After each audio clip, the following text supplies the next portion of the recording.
Hey, Donovan. What's up, Chris? What was the conversation amongst you guys in the locker room at halftime? I think the biggest thing, we were doing our job defensively. They had 51 points. I know it felt crazy because I don't want to get his name wrong, so I'm calling him Jake. Jake was, having a big half, but, at the end of the day, we just got to find ways to continue to be productive on the offensive end. We were getting stops and then turning the ball back over. We can't turn over the turnover. You know what I mean? It was kind of just like, look, be stronger, be more physical, find ways to, when we're in the paint, thank you. When we're in the paint, be strong with the ball, different things, and, stop complaining about the foul calls. That was kind of my message. It was like, look, I hate to be that guy, but it's April. They're not going to get the same foul calls you're going to get in the beginning of the year. So just there were different things, and we came out and we executed and we did it. So big time, and we got to be ready for Friday. You seemed especially demonstrative tonight. Probably had the loudest clap in the arena. What was it specifically about tonight's game?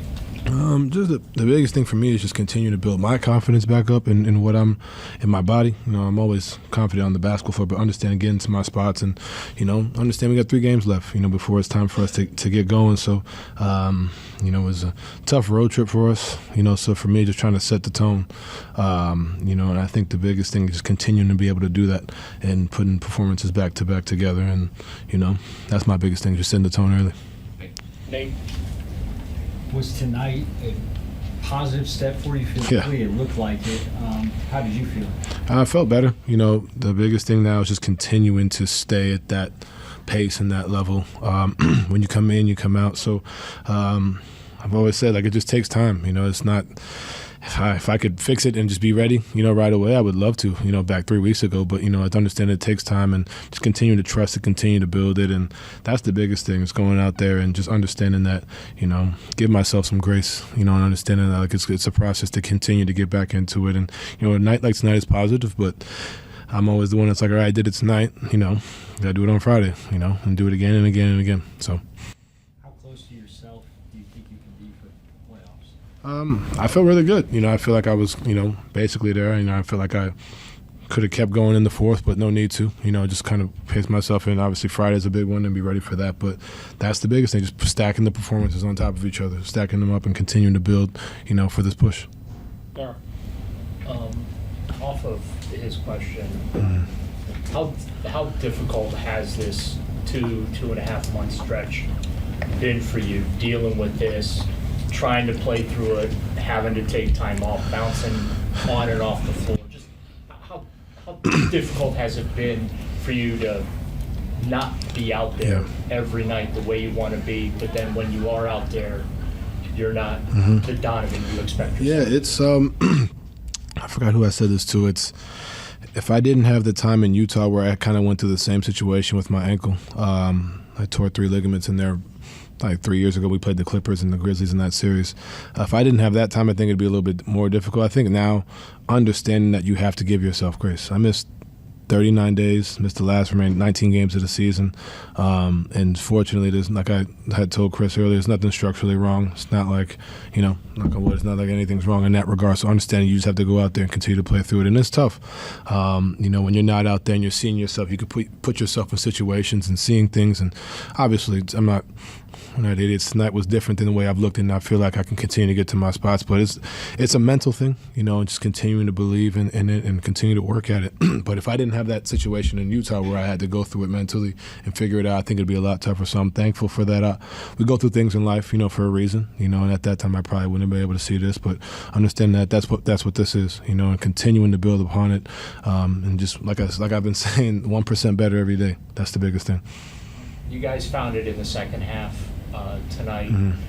These next 2 games that are left, what do you collectively need to do to kind of really find your mojo going into the playoffs so that you're going in, on an uptick? I think, continuing to be that team we were in the second half, get into our spots. And we missed some open looks. We got some good looks. We opened them, but the careless things, the turnovers, the missed blockouts. I had one to start the game. That can't happen. You know what I mean? It was a situation where George takes a floater, and I'm standing on the wing, and Jake runs, down a court and I just stand there and watch. Like, that can't happen. You know what I mean? Those are the things that, you know, you got to hold ourselves accountable and continue to set that tone. And, you know, this is a great test for us coming Friday. You know what I mean? Obviously, getting the win tonight was huge, but, you know, Friday's a big one. So just continuing to set that tone and continue to build upon it. And, you know, when it's time, it's time. I don't mean to make you repeat yourself Understood. here, but is this a pain tolerance issue or a confidence in the knee that it can stand up to the next step? A little bit of both. You know, it's not, you know, the biggest cure for this is rest. Don't have time for that. So, I mean, it's a little bit of both, but, you know, I consider myself a pretty mentally strong person, so just being able to find ways to adapt to the situation.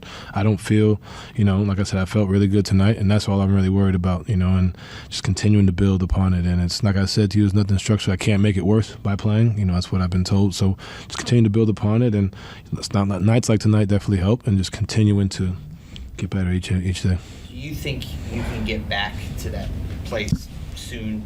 Yes. Where you can just rip the rim Yeah. off? Like, I mean, I did it in warm-ups. I mean, I know y'all aren't out there, but I was definitely up there in warm-ups. So I mean, I've been dunking this entire time with the thing, but I don't really do it in the game. I haven't really done it much all year, to be honest. But, you know, I feel like I can get there for sure. Jeff? Just along that line again, Donovan, when the playoffs come, and it could be a 5-game series, 7-game, you're playing every other night, how do you foresee that grind out for you? I ain't got no choice, right? That's kind of what it is. Like, you know, preparing for it and getting out there. And that's the biggest thing. Like I said, it's going out there, taking care of your body, eating right, and then when the time comes, it's time to go. Evan. A lot of people have been asking about your knee, but this is the first time I believe you played without a mask tonight. Did that make a bit of a difference for you? To be honest with you, I forgot it in warm-ups. And then once we got to start the game, I was like, you know what? Excuse my language, fuck it. I was like, you know, let's just go. And, of course, I get the and one to end the first quarter, and I get hit in the nose, and that's when I really remembered, I really don't have it on. But that was a part of it. You know, it's been an interesting second half of the season for me. You know what I mean? But, you know, this you could put it on this, you could put it on that. But at the end of the day, I was just like, you know what, let's just go out there and just play. And, you know, I mean, they don't really like it, but I'm going to try to keep it off for as long as I can. JD had talked about this. George talked about it yesterday, too. Just kind of building those consistent habits heading into the postseason. I think Memphis, frankly, gave you guys everything they could in the first half, and you guys really just kind of flipped that switch in the third quarter. Do you think there's just a lot of positive you can build off of, especially in the second half? 100%. I think you can look at who the team is and be like, man, you know, it was a terrible start. We didn't score, didn't execute. Or you can look at it as, all right, we faced adversity at home, got booed, you know, and like, how do you adjust to it? How do you handle it? And I think that's kind of the lessons we're at. At the end of the day, you know, they've put up a good fight against a bunch of teams. They've beat some good teams of late. They're not a sleeper team. They play really hard, and credit to Taylor Jenkins and what he's done over there. But for us, looking internally, like, how are we going to respond to those runs? How do we respond to a back cut that happens? You know, how do we get on each other? Like, Max and Ev had a great conversation. Like, look, holding each other accountable, holding myself accountable on the transition defense. Like, that's what I'm worried about. You know what I mean? And at the end of the day, it ended up being, the score ended up being what it's going to be, but the habits in that regard and being able to communicate that in live action. And I felt like we did that tonight. Last one, Jim. You mentioned the series you had, or the playoff ankle injury you had a few years ago. That's given you some confidence that this will be all right. What was that like for you the first time around when you didn't have the same prior experience with it?